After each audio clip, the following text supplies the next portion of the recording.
Thank you for coming to this evening's lecture, one of Leeds Business School's annual lecture series, sponsored by Yorkshire Bank.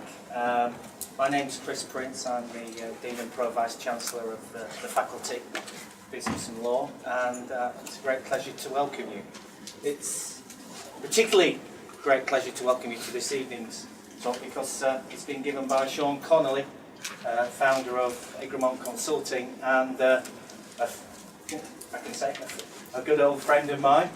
I was trying to think how long it is since we first met, which was at British Steel on a transformation project in 1995, where Sean was working as a principal consultant with Capgemini, doing some major transformation projects in British Steel.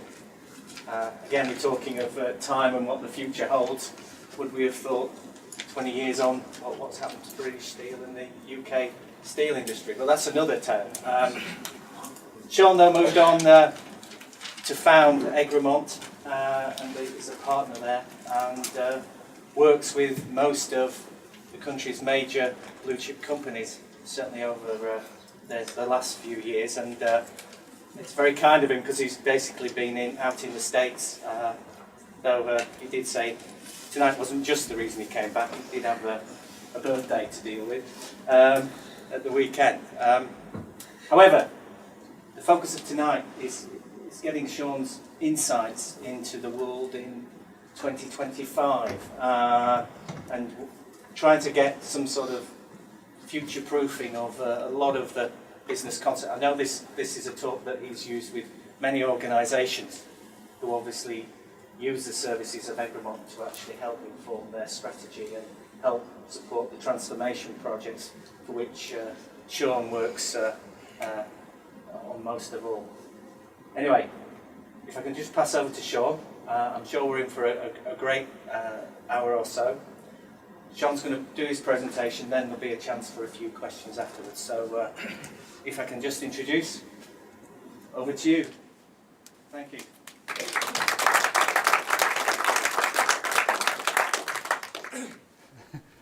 How are you doing then? Very well. Can honestly say I've never had two screens before, so that's just new. Both showing exactly the same thing. Anyway, you know sometimes how you have an early experience in your life and it sort of changes you, but you don't really know it for a while. You ever had that sort of thing? So when I was 9, my parents decided to emigrate, and they had a choice. They could emigrate to Australia, to America, or to South Africa, and they chose to go to South Africa. So we ended up in Cape Town, and what they didn't do was any kind of thinking or research about where they were going at all. So we arrived in Cape Town just as the township riots were kicking off, and my parents, well, I saw as a 9-year-old 3 people shot, and so my parents went, oh my God, we better emigrate again. So we emigrated back to the UK. I think it must have been the shortest emigration in known history. And then we lost everything because they gave everything away before they emigrated to South Africa. So we came back to complete, utter poverty. And I didn't really realise for a long while what an impact that had on me. But ever since as I've grown up, realised that starting to think ahead and look before you leap might not be a bad thing to do. So it was maybe a bit of a not a surprise that I ended up working in the world of change management and business consulting and transformation. So really what I'm going to talk tonight a little bit about is the end of transformation as we know it, if that means something. But it's really based on my experiences in the last 20 years or so of working with some interesting organisations.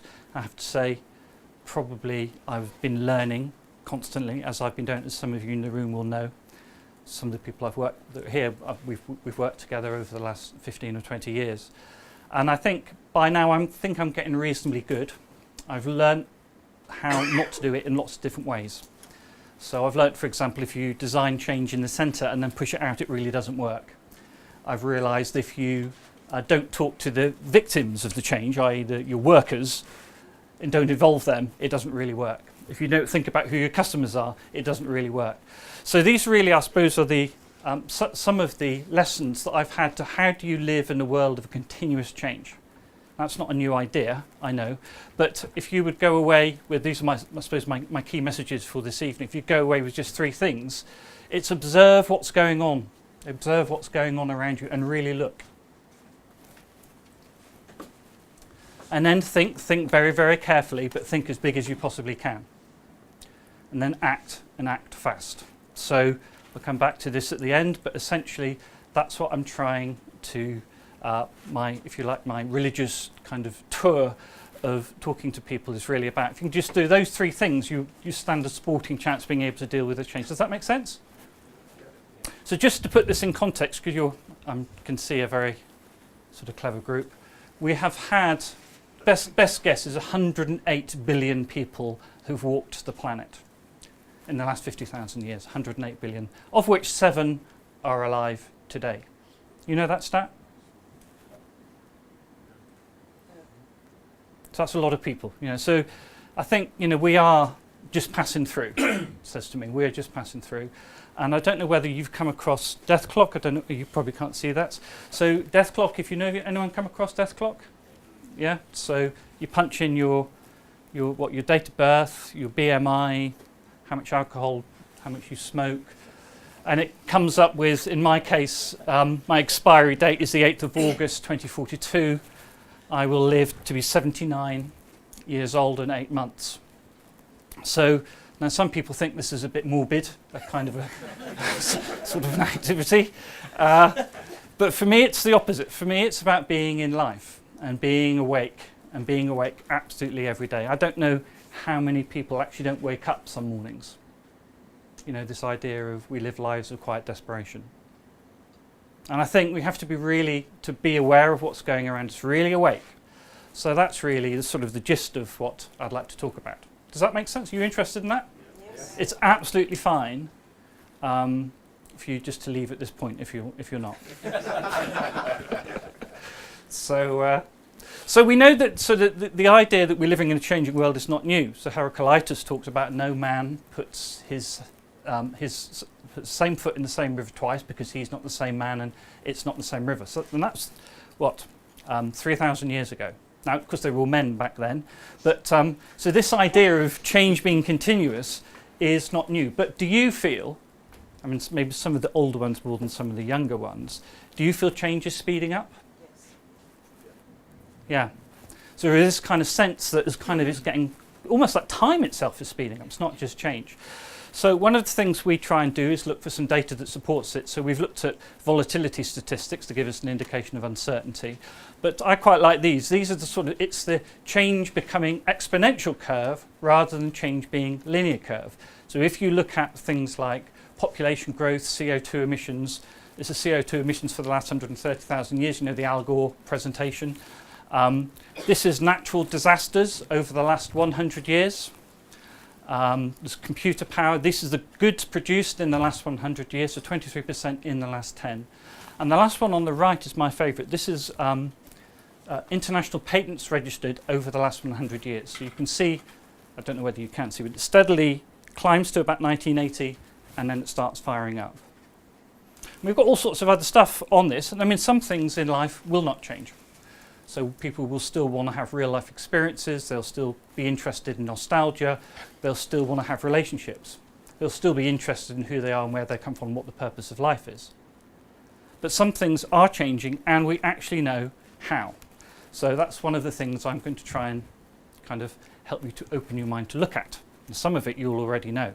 But before I get into that, because some people think these talks can be a little bit depressing when they start looking forward at what we know, I think it's important to start from a base that says not only is the future bright, but also living today is bright. You think about, what have we got here? We've got this is murder rates over the last 100 years. You're much less likely to be murdered on your way home tonight than you were 100 years ago. Global GDP is still increasing. This is people dying in wars in the last 60 years. So we looked at natural disasters over the last 100 years. This is people dying in natural disasters over the last 100 years. That's reduced by 95%. We've got more people being educated, more children being educated than ever before. And if you know the Flynn effect, there must be some people who know the Flynn effect. Okay, so this is an academic in New Zealand who's been looking at intellectual ability globally of kids. Our kids are getting cleverer. Globally, our kids are getting cleverer. And I did this talk, or one of them, for the NHS last week, and it's all of the outcomes. Even though we hear all this bad stuff about the NHS, it's actually producing more positive outcomes than ever before. So there's some really, really good stuff about being alive today. And I just wish I was my kids' age, I have to say. To be young now would be so exciting. I think it would be really, really so exciting. Not that I haven't had a really interesting life, I have. But, so one of the things I've realised as I've been doing lots of business, transformation, business changes, generally we're not very good at it. Does this make sense? Yeah? So these are the stats. When you start thinking, you start looking across whether it's culture change, systems change, strategic change, process change, basically 70% of all attempts at change fail. So does this make sense? Is this kind of resonating with you? Yet we still set up PMOs, PMOs? Program Management Offices. We know we have Prince2, project management protocols. We have Six Sigma. We know how to do this stuff, but yet 70% of all attempts fail. So the question is, how do you get into the 30% that are successful? So that's what I'm going to try and look at. One of the things that I wonder is a bit of the problem is our models to change. Now, I appreciate that I'm in a business school now, and so you've probably got really, really dead sophisticated models for change. But these are what we've been using for a long, long time. So the old Kurt Lewin one, unfreeze, move it, and then refreeze it. Or the Beckett, present state, desired state, transition state. I quite like this one, kind of let it go in the path. You have to let go of the past before you can actually start the new. Are you familiar with these? You must be familiar with these. Yeah? So I think forget the last bit, basically. Forget all of these bits. It's going to feel like this now. We've let go of the trapeze and we're in flight. Or we've melted it and it's fluid. It's changing that fast. So how do we deal with that? So one of the things I realised, and I've had a very lucky, very fortunate life. I've worked with some fascinating people and done some fascinating things. But I've realised in all of these change programs go through 3 phases. They start off and there's utter confusion. Nobody knows what the hell is going on. Somebody's come up with an idea, we're going to do this. And it can last weeks, or it can last months of confusion. And then after a bit, people get their act together, they get a plan, they start writing stream charters, or they get some of the details sorted out, and they get into this busy phase, and people are rushing around like headless chickens. Do you know this sort of, is making sense to you? And then if you're really, really lucky, and this can take months, sometimes even years, you pass this threshold here, when suddenly everyone gets it. And suddenly everyone goes, these are the few things we really need to focus on. And at that point, it all clicks in, and it really starts working. Really starts humming. Now, unfortunately, the chaotic forces of the universe are actually pushing us back in this direction constantly. Stuff happens all the time.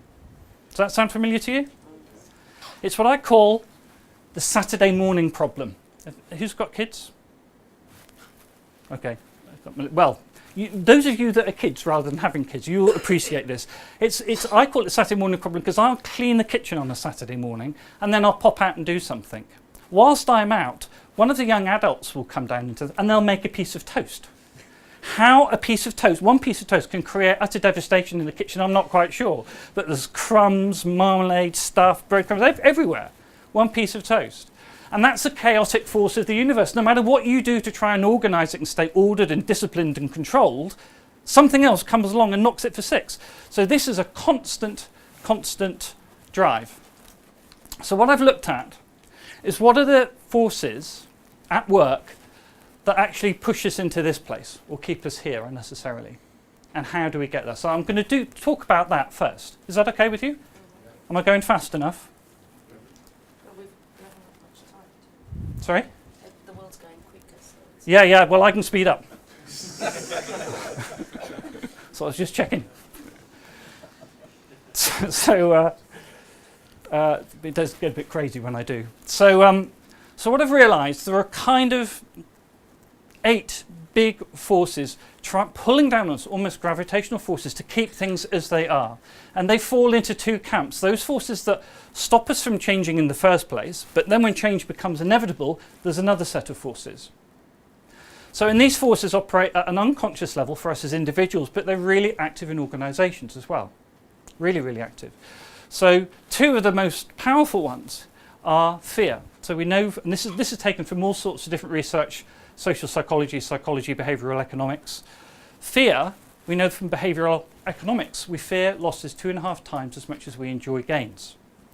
And so fear prohibits or it inhibits action.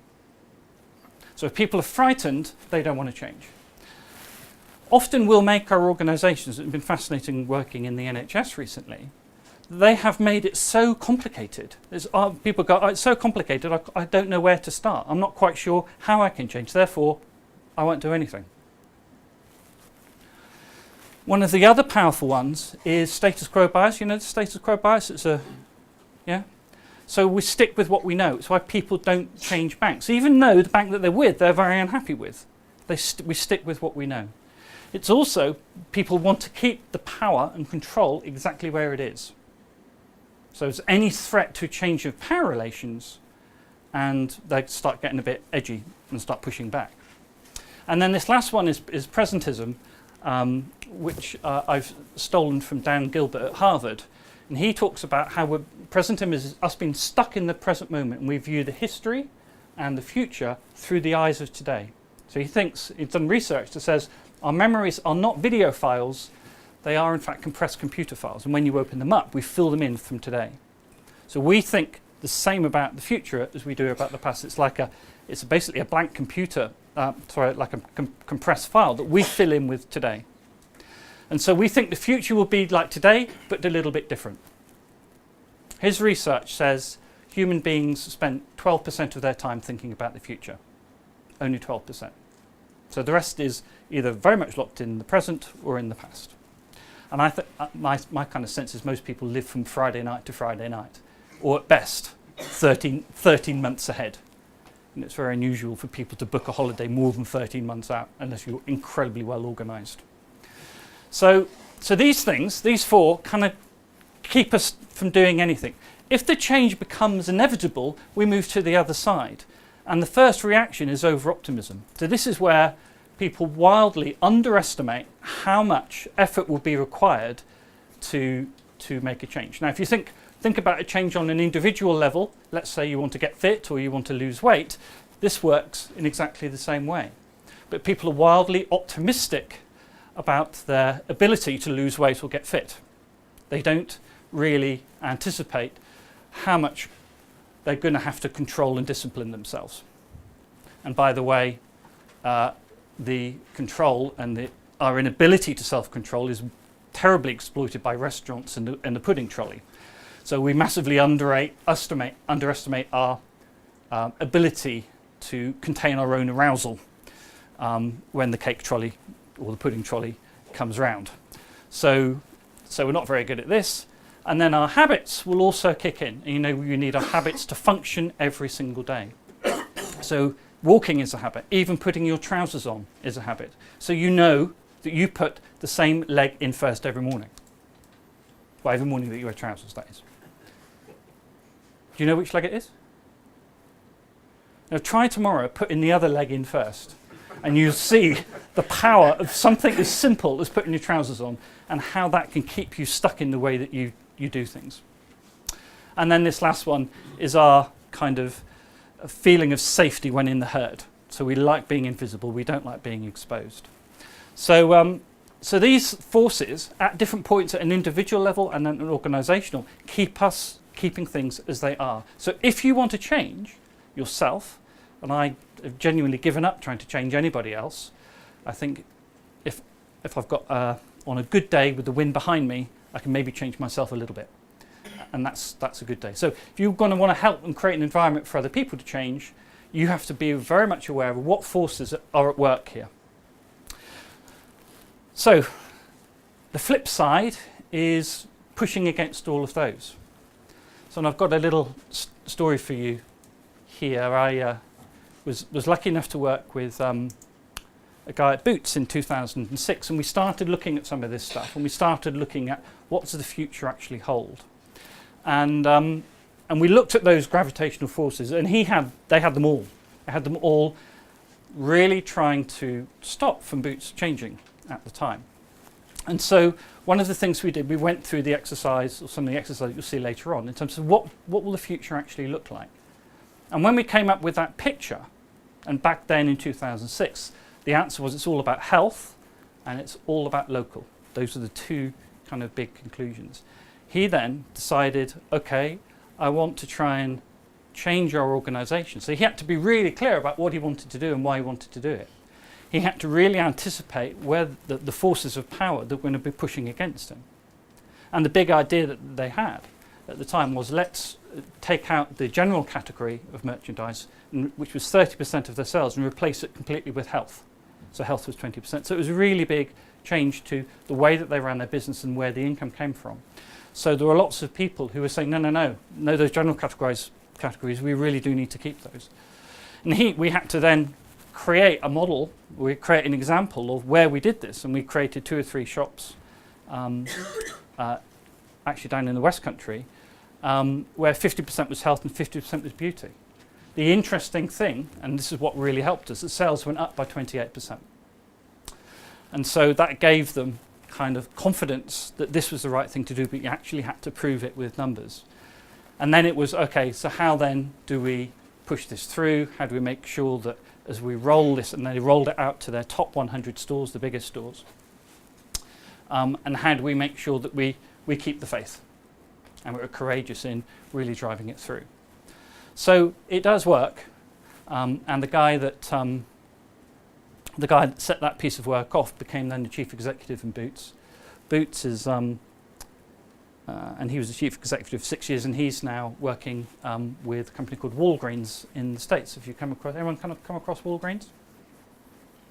Okay, so they bought Boots 2 years ago. They're about 5 or 6 times bigger than Boots, but Boots are now taking Walgreens over. So that's where I've just been for the last couple of months, and when I'm going later on this week, back again. So, and the guy who set all this up back then in 2006 is now running Walgreens. So, so part of that was just really, if you start to understand what those gravitational forces are, you start opening people's minds, and particularly ourselves, but the people that we work with, suddenly we can see there's all sorts of other stuff out there. All sorts of stuff that is just happening as we speak. So it's really exciting to see how the future is actually happening today. That the future is just unevenly distributed. So I think whilst we have our iPads and our computers, 1/6 of the world's planets still live a pre-industrial agrarian lifestyle, and 25% live without electricity. So it's very, very lumpy. I had one client last year that said, please can you take us through the next 50 years. This is just the briefest of snapshots of what does the next 50 years look like. And there's no way you can read all of this, or even any of it. The key thing is a lot of change. And almost, if you remember Star Trek, do you remember Star Trek? Remember Star Trek, the whole premise of the very, very early ones was that they were a planetary civilization. At some point before Star Trek happens, humans create a planetary civilization. And my hope is that by the time we get out to the 2060s, when we've run out of a load of resources and stuff, we will start moving towards that. We'll be overcoming our differences. So, but without getting into that, what I'm going to do is just saying, when you can look at and be aware of those gravitational forces, and you can start seeing, right, what's actually going on, you'll notice that there are 6 big things that will determine what we know will be different. There's a whole bunch of stuff that we don't know. So we don't know who will win next year's election. We don't know whether we'll stay in the EU.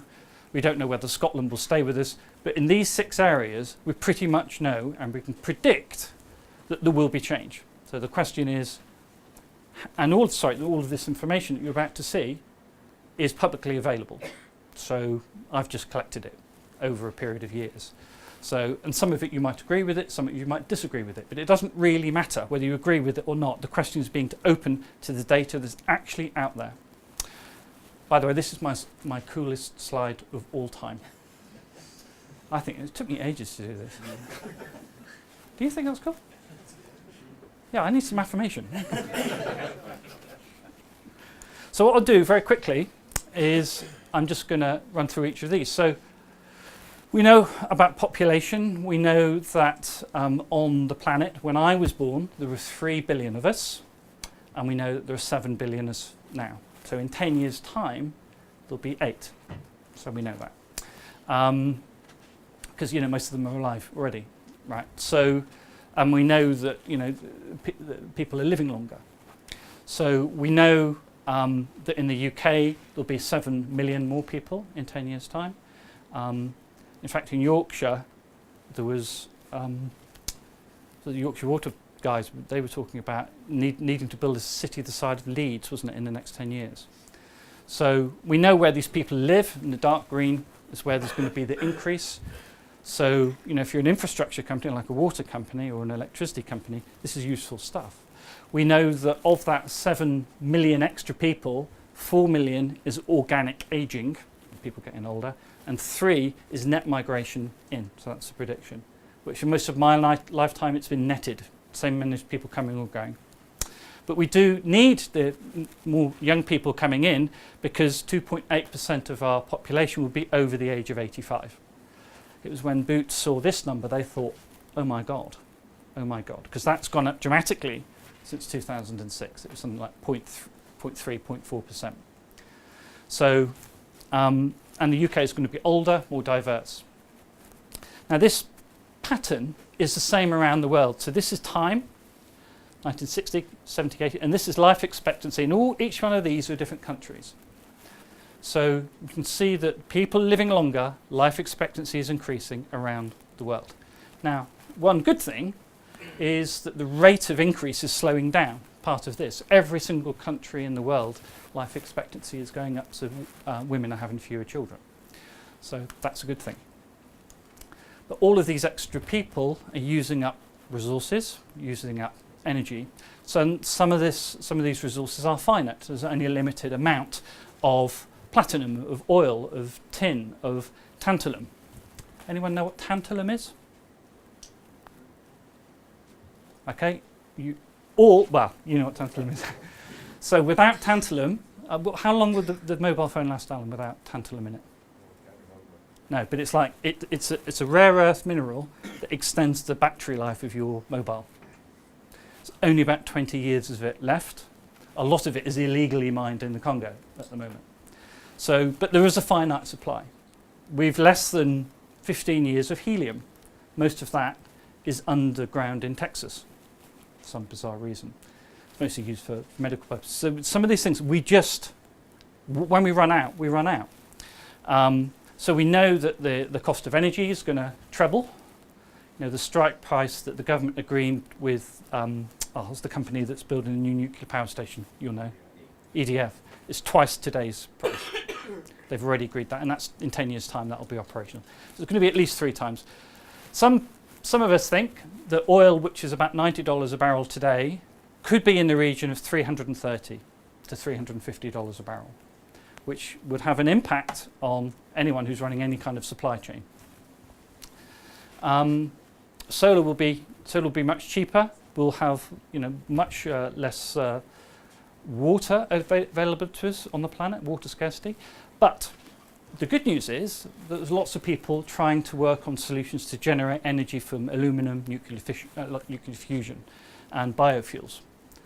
So I think there's one prediction that said something like 20% of all airlines will run on biofuels by about 2030. So there's lots of human creativity going on to try and solve this. But the headline is we need to think about how do we use less energy and less carbon. So all of that has an impact on the environment. Now, if the changes in the climate that we've seen stay stable, then our temperature will be, it's in the last 130,000 years it's been fairly even. It's up 0.7 of a degree on that baseline. It'll go up to 1 degree above in 10 years' time. 10 years, by the way, seems to be almost the perfect amount of time to get people to stretch their thinking. 5, and it's too close to today. 20, and it's too far away. But 10 is enough to get them to really stretch their thinking a little bit. And sea levels will have risen by 3.6 centimetres. That's if the changes in global temperature, air and sea, stay linear in the next 10 years. I don't know whether any of you have flown over Greenland recently. Well, I did a few weeks ago, and it was really shocking looking out the window, because I thought Greenland covered in snow. Not anymore. You can see all the snow melt coming down. It's truly scary. And so what we'll start seeing is potential city flooding. So I think it's 11 of the world's 15 biggest cities, 11 of the 15 world's biggest cities are on a coastal plain. So like Miami, London, Shanghai, New York. This is a picture taken in Miami, actually. So this is already starting to happen. We know we still haven't got a replacement for the Thames Barrier yet. We're still trying to figure out how far up to build it and how wide to build it and how much it's going to cost to keep London water-free so it doesn't end up like this. Now, at the same time, there are companies out there who are working on drought-resistant seeds, so you can we're growing wheat for the first time in Siberia, as well as some guys who figured out how do we fight desertification. There are the ways, there's really interesting creative stuff going on to try and help us with this. Meanwhile, societies are changing shape. So the prediction is that by 2025, about 40% will be living alone. So that has quite a big implication for the kind of housing stock that we need. So we need many more smaller dwellings and not 3 or 4 bedroom family houses. This recently has changed. The fertility rate in the UK, fertility rate is the number of children born to a woman of child rearing age. You need 2.1 to reproduce the indigenous population. It has fallen in the UK to 1.8. It's just started to climb again. So that's a bit interesting. But in countries like Greece and Italy, it's 1.3 and still falling. So in different parts of, the Midlands, I think with the high Asian population, it's actually more like 4. So it's not even across the UK. We're going to have obviously a huge increase in the people who are needing care. And I think we've got, the mega city, cities with more than 10,000 people in them, that's just going to carry on going. But most of those are in Asia. Then I looked at, what if we start thinking about how does that break down into different customer groups? What does that mean for us? Well, you've probably heard these, the Generation Y, Generation X kind of, we've just looked at. So what are these time frames? In fact, some work we've been doing recently in the digital space, I think they call it. These people down here, these digital natives, and these uploaders, as opposed to us downloaders up here, just have a very different way of thinking and interacting. So trying to treat all customers the same is kind of not a very clever idea. So the more we understand how to segment and what different groups are looking for, the more we can be responsive to customers. So another part of society is what will our homes look like. So we'll have to have much more efficient homes. Our energy costs are going to be much higher. So there's an example here of what energy bills will look like. Apparently 30% of us will have robots in our homes. Anyone got a robot at the moment? No? Yeah. You have? Yeah. Is it good? Yeah. What have you got? We started with the scuba. Uh-huh. Grill. What's that? What does that do? You've got one there. Window vacuums, the scuba mops. We've got half floors in our house. Just let the robot mop the floor. Yeah. Perfect. So just like you get one for cutting the grass as well. Yeah, they do the same.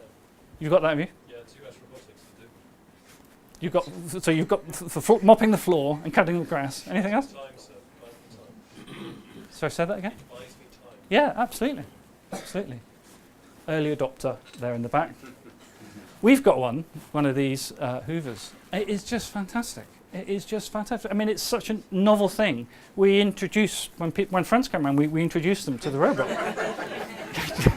You laugh. Do you remember, well, you might not, but when we had, I remember having a telephone installed. I was 13, and I don't know whether some of you remember this kind of thing, but it had its own little table in the hall, and it was green, and we were very proud of it, and we introduced people to it when they came round.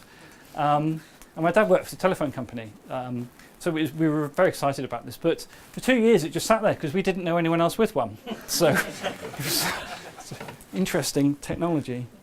And then when we did start to use it, my aunt and uncle used to come on a Sunday afternoon sometimes, and they then got one of their telephones.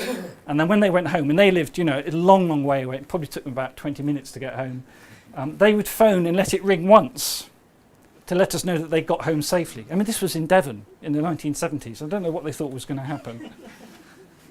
Very strange.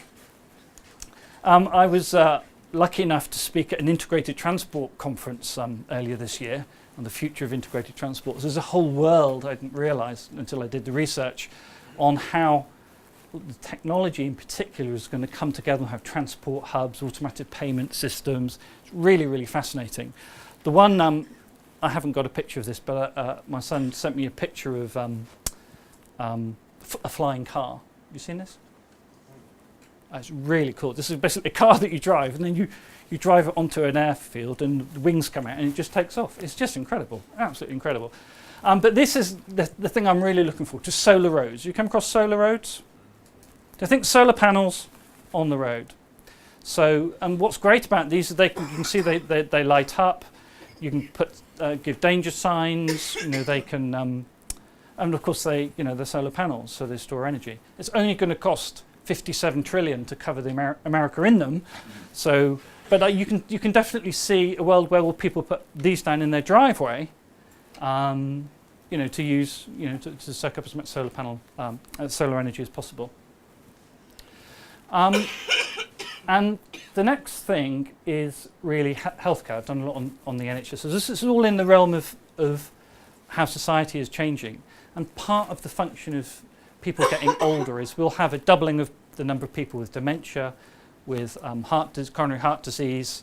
1 in 3 will be obese, a doubling of the number of people living with cancer. It's just a function of people living longer and getting older. So the NHS is going to be under huge strain. Now, the one thing that sort of comes to the aid of all of this is technology. So there's a lot of stuff going on there. But what we know is that the computers are being built cheaper, smaller, faster than ever before, and that's going to continue. Moore's law, if you've come across that. Moore's law. So this is computer power doubles and the cost halves every 18 months, Alan, is that right? Yeah. So massive volumes of data that's being stored, massive security issues, and all sorts of things like facial recognition. You use that stuff at the airports, yeah, when you have to,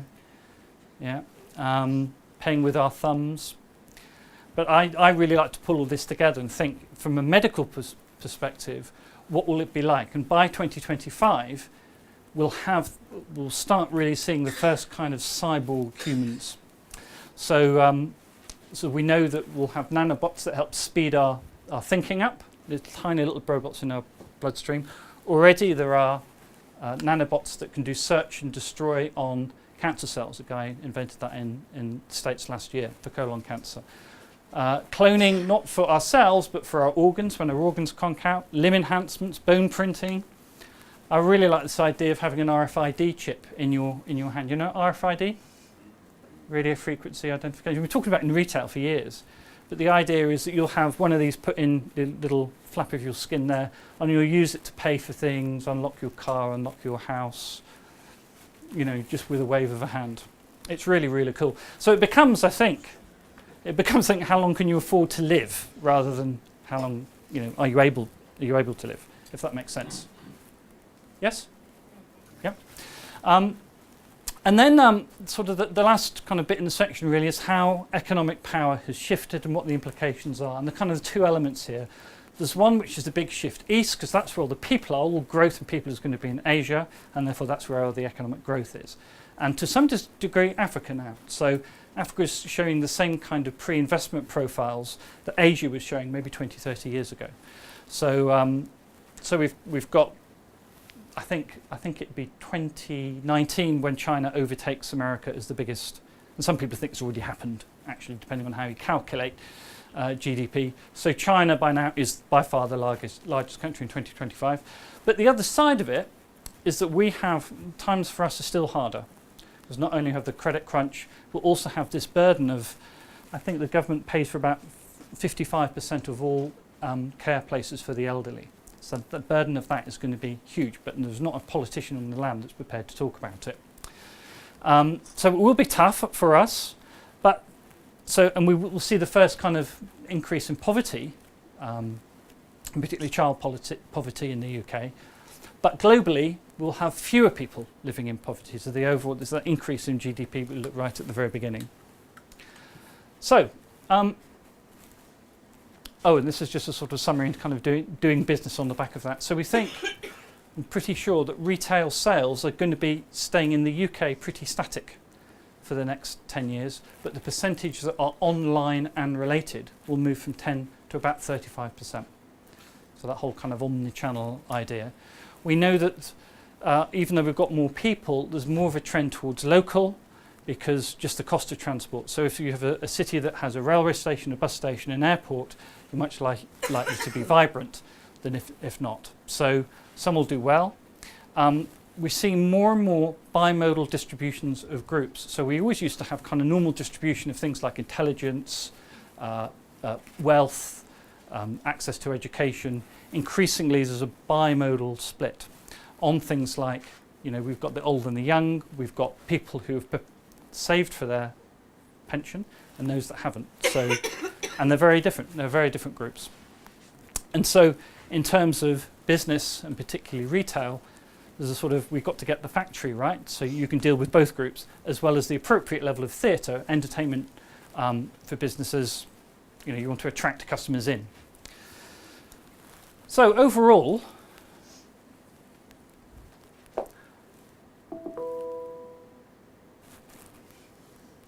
I think that's an email coming through, something.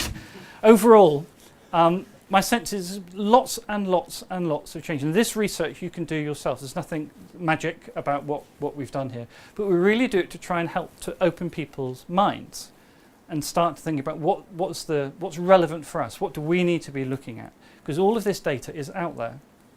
The future is already happening. And there seemed to be, to me anyway, to be sort of wherever I've been, whether it's in the health sector, in retail, manufacturing, banking, that the same themes are coming up over and over again. That this big switch is from kind of control to more freedom. From things like silos to got much more people working together, much more collaboration, much more sharing, and kind of letting go of stuff. I look at my kids. In fact, I had a very interesting conversation last night over Snapchat. Have you come across Snapchat? Yeah, so that's the communication medium of choice that I have with Hannah, my 19-year-old, and they were explaining to me kind of how it worked, and they were explaining how a few weeks ago I'd been having one of my rants about Snapchat, and whilst I was ranting about Snapchat, they were covering, between the two of them, my son and my daughter in the room, they were covering the rant. So one takes a picture of himself doing a smouldering face, whatever the hell that is, typing, "You're so cool, your pants are on fire," to his sister, who's on the other side of the room, whilst I'm having... Now, I think I'm having a proper bona fide rant. And they're just kind of, yeah, they're kind of in the rant, but they're sort of not in the rant at the same time. It's just a different way of connecting, different way of communicating altogether. So, bringing it all back together. So, how do we deal with a world of continuous change? So these are just examples. You've got your own examples, I'm sure. It's about really getting out there and really looking and continuously looking, continuously observing and questioning yourself. And then from a business perspective, it's about really thinking and really trying to connect up the dots, really integrate, really collaborate.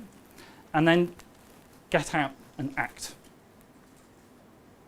I was doing this, I did 2 NHS talks last month, and the idea of acting and acting fast was a bit shocking to them, I have to say. But because every discontinuity does provide an opportunity. I'm firmly convinced of that. So I'm going to leave you now with this. And this is an African proverb. It's a bit of a proverb of our times. I don't know whether you've come across it. It says, every morning in Africa, a gazelle wakes up. It knows it must run faster than the fastest lion or it'll be killed. Every morning, a lion wakes up. It knows it must outrun the slowest gazelle or it will starve to death. It doesn't matter whether you are a lion or a gazelle. When the sun comes up, you better start running.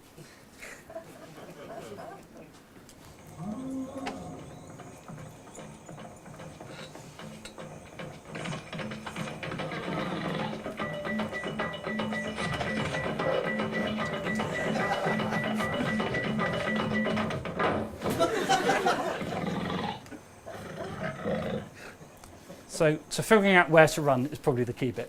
Thank you very much.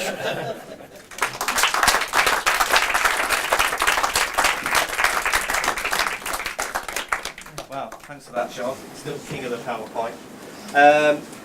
Questions? I'm sure there must be several out there. Right, let me start with the first one. Sure. Touched on cities, but there's talk of smart cities and how in the future there may be 200 cities that actually, as you say, almost become the powerhouses rather than countries. I mean, is that what you're finding, or on your travels? Well, cities have always been that. So as we have, I think this is probably 2007, we went to 50% of the world's population living in the city. By 2025, it will be 67, getting on for 70. We know the history of creativity, innovation, has come by people coming together in cities. So cities have always been the hubs of where people innovate. They come together, they share ideas, they just create stuff by coming together. So that's how we've survived as humans, by sharing ideas and by putting 2 ideas together and coming up with a 3rd idea. And that's the history of innovation, really. So cities play a really, really key part of that. And it's much more efficient for us to live in cities from an environment point of view. So, you know, to get gas out to people who live out in the countryside and all the rest of it is very, very efficient. So to huddle together in cities is the way forward, really. Thank you. Simon? Thanks. Well, to combine several of them, I would claim there's a geography degree, and Tanz's theory on natural resource allocation is something which extends your period of 20 years into the near future. The theory that over 10 years the hydrocarbon reserves have doubled whilst hydrocarbon reserves have gone, hydrocarbon use has gone up 4 times, has held true now for the last 50 years. And fracking, for example, is just the latest extension of that. If you look at cities, you also have neatly sidestepped Emily Bostrup's technological limits of necessity being the mother of invention, because their patents have gone up. Technological paradigm shift has stepped back, and not just since we stopped using concrete. The catastrophism and dystopic models are also not considered within this, because the concentration of populations are surely something which one must consider if you accept that we are still in an ice age, that we have cyclicities of pandemics and yet worse, that take out populations. Well, I accept your thesis. The biggest vulnerability now to all this are concentrations of industry and population in places like China, like India, and you don't factor these in. So to act and act fast is one element of it, but I think in reaction to you, I would more comfortably step into the dystopic and the catastrophism theories, which is the next extension to your model, or in fact breaks the cycle of your model. And I'm wondering how, from a business point of view, dare you counteract the catastrophism, which is predictable. I know that's a contradiction in terms, but it is predictable. And the question is?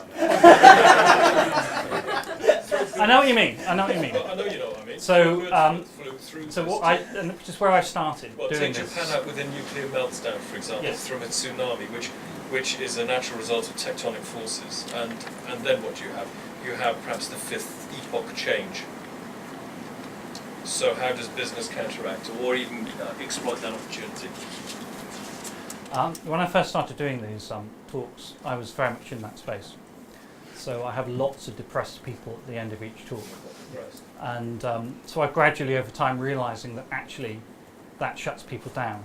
What I'm really trying to get is to wake them up and to get them to start looking at the data and the facts for themselves and looking at that, the inevitability of decline. So, but what I'm trying to do is a slightly different thing. Any other questions? Despite how future, I mean, it is a picture that the time will tell how it turns out, but one thing that's certain is that technology is coming into every aspect of our life. For example, watch. It's no more just a timepiece. It's becoming a medium of communication. Everything's changed. So like, my dad owns a jewelry business. So I'm just wondering how our tastes in fashion, is it going to change? Is this thing classical? Is it going to remain somewhere that is something human element, something that doesn't have a chip built into it, something like that? Is something like that going to survive?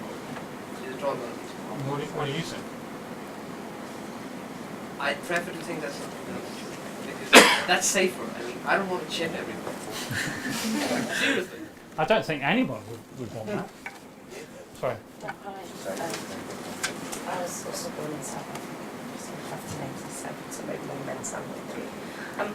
I'm the course leader for hospitality management, and I live and breathe hospitality.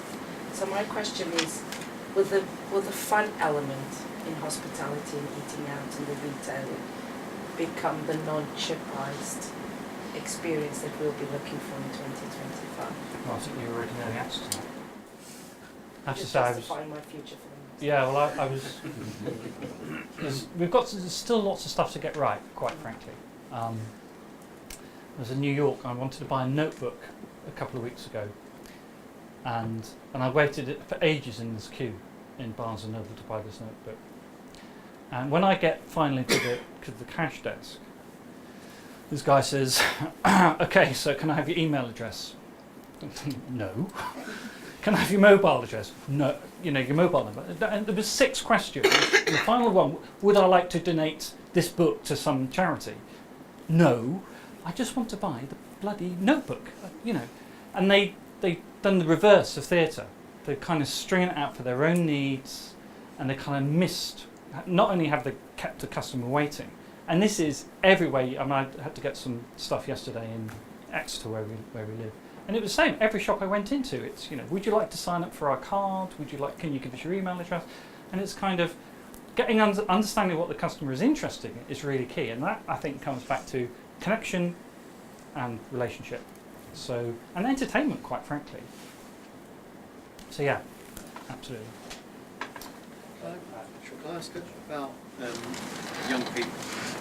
Because I think there's an element to which, in terms of technological developments and people trying to get meaningful jobs, I'm not as optimistic for the next generations coming through, given the finances and the economy in the country.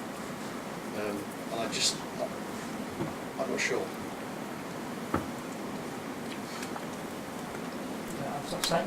So no, I'm just trying to say. So you were saying you were confident now's a great time. You wish you were the same age as your kids. Mm-hmm. I'm not sure if from our generation we've been through the better times, and actually the decisions that government we've been involved in over a number of years have actually left them with a very negative legacy. Technological changes is going to create a much tougher environment. So we'll get some people will be rewarded fantastically, and because they'll have the right skill sets to meet the future challenges.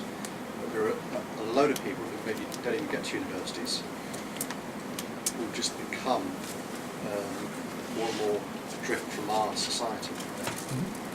Can I build on that? Because I was thinking the same thing. Certainly over the last 10 or 15 years, I think we've seen quite a rise in the don't like the word, but the underclass, you know, which is this group of people who are drifting away from the upside of the sort of equation you were showing, Sean.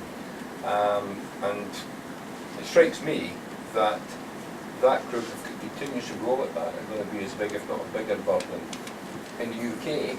I'm not saying it's the same globally, things are getting better, but in the UK, if we look at the local a little bit, they're going to be a big burden on society. And I think that's maybe something you might want to think about going into the environment as well. You got a view on that? Because I think it's becoming a big problem. We've got some really big problems in this country that we've got to sort out, and the whole NEETs thing is, is one of them. So, but I've found as I've been going out, I'm trying to engage people in a positive discussion rather than a negative one, in principle. So we've got, problems with the NHS, we've got problems with elderly healthcare, we've got problems with the young people, we've got some really significant problems. So, and I don't think we've got neat solutions to them yet. What are they like in comparison to when you were sort of in your 20s and 30s, and how do they sort of weigh up? Because as someone who's in the 20s now, there's nothing to compare it to really. So how does it compare over sort of the past 40 years, the problems that we face as a nation? Well, it's interesting because we were all growing up with expecting nuclear annihilation at any point. So I never thought I'd see 30. Because as we did our CND marches, around the US Air Force bases, and they were, what do they call that thing when the bombers came in and they flew low over us to try and freak us out. So things were grim then. We've always had problems, and this is a lot of future casting that people do. It tends to be pretty negative. We're all doomed. So I just taken a different view. I said, let's try and think positively and act, because the negative view just makes people feel depressed and encourages them not to act, which is why I did all the stuff at the front end about opening your mind and looking at the assumptions and the beliefs that you have about yourself. So there are people who, now why they believe in this I'm not quite sure, but don't believe in climate change. So for me, God is something you believe in or you don't believe in, and pretty much you believe in God, or you don't believe in God, or you can't make your mind up. Those are the three basic options, right? So that's something, for me, that's worthy of belief. Climate change is a thing that's either happening or it's not. There are facts, there are studies, there's research. You can go and look at it. So I think, we all need to wake up and go and find out, and then act. And I think that speaks to all of us to do that. To look into how do we solve that NEET problem. One last question. Sure. It's interesting the changing nature of how children will be growing up in the educational age. And there's a whole generation that still it is the format. You go through a conveyor belt of learning stuff in books, and you fall off the end and you get some kind of knowledge type job. How do you think that in itself, that conveyor belt is going to be changing, and kind of inferring it's more about the behaviours and the way in which people approach life rather than learning stuff and doing knowledge type jobs? What kind of skills do you think people are going to need as they're growing up now? If you look at your kids, you watch how they learn. I mean, for me, watching my son when he was 13, 14, and I don't know, boys that when they hit that sort of age just become obsessive about stuff. They are learning machines about specific areas that they're interested in, whether it's a football club or, in my son's case, it was music. He became obsessive about, Pink Floyd or something. And he would know, all of the albums, all of the tracks, the running order, everything. We're wired to learn as individuals, I think. So I think our education system is still, as Ken Robinson says, about crushing creativity rather than opening up learning. But it's a lifelong thing. I don't think it should just be when we're kids. It's just how can we all be awake, not think, I'm 30, I've got it now, this is it, I'm done. I'm just going through the motions until my death clock says my time is up. makes me wonder whether actually that becomes the dominant way in which one of the big shifts in terms of the next 10, 15, 30 years, people's propensity to keep learning throughout the whole of their life rather than see it as blocks of time they devote time to, they then spend the time doing a job, and they then spend time, having done a job and waiting to die. Yeah. Well, Maya, my daughter who's sitting at the back there, who's doing medicine, when she was going through her interviews, they were very, very clear. We're preparing you for lifelong learning. So don't even consider coming into this job unless you are prepared to learn continuously for your life. And it was a really important part of the selection process. And I think that's kind of spot on, really. Okay, well, thank you. It just leaves me and hopefully you to give a big round of applause.